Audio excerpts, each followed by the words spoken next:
Number 1, ang pagbibigay ng value. Lahat na siguro ng tao ngayon ay naghahanap ng solusyon sa kanilang mga problema, maliit man o malaki. Ang gagawin mo naman bilang isang business person ay maghanap ka ng paraan kung paano mo mabibigay sa mga tao ang pangangailangan na yun. Ang bawat negosyo ay nagbibigay ng iba't ibang klase ng value. Pag walang value, wala ka ring negosyo na mabubuo. Walang transaksyon na mangyayari kung wala kang value na mabibigay sa iyong mga customers. Kaya kung plano mong magsimula ng negosyo, mas mainam na mag-isip ka muna kung ano ang madalas na problema ng karamihan at dapat ay alam mo rin kung ano ang kailangan nila para meron kang idea kung ano ang produkto na pwede mong ibenta. Noong 1943, merong theory na sumikat na galing sa isang psychologist na si Abraham Maslow. Ang theory na ito ay tinawag niyang Maslow's Hierarchy of Needs. Sa Maslow's Hierarchy of Needs, ipinaliwanag niya na merong 5 level ang pangangailangan ang bawat tao. Isa-isahin natin kung ano ang 5 pangangailangan ng mga tao at ang mga halimbawa ng negosyo na naaangkop dito.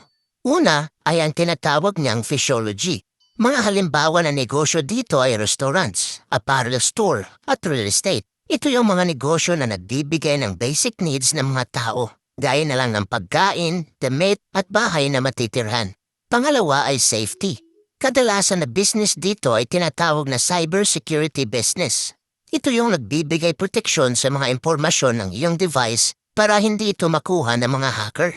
Kadalasan na merong malaking demand ng ganitong serbisyo ay yung mga malalaking kumpanya, kabilang na rin doon ang mga bangko. Pangatlo na pangangailangan ng mga tao ay belongingness. Mga negosyo na naaangkop naman dito ay ang mga dating services. Maniwala ka man o sa hindi, marami ng dating services na nag-ooperate ngayon. Ito yung mga negosyo na nagbibigay serbisyo upang magkakilala ang dalawang tao gamit lang ang kanilang cellphone. Pang-apat ay esteem. Ito naman ang uri ng negosyo na binibigyan ka ng status. Halimbawa ng mga brand ng negosyo na nabibilang dito ay ang Gucci, Apple, Louis Vuitton, Chanel, Supreme, Nike at iba pa. Mas maganda talaga sa pakiramdam na sa tingin mo ay umaangat ka. At panglima ay self-actualization. Sa panglima na level naman ay mga book publishers, training workshops, seminars, at academic programs.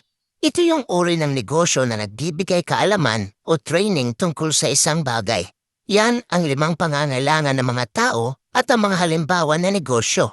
Meron ka na sigurong naisip ngayon kung anong value ang mabibigay mo sa mga tao. Pero ang tanong ay paano mo naman ito mai-execute ng maayos? O paano malalaman ng mga tao na nag-ooperate pala ang iyong negosyo?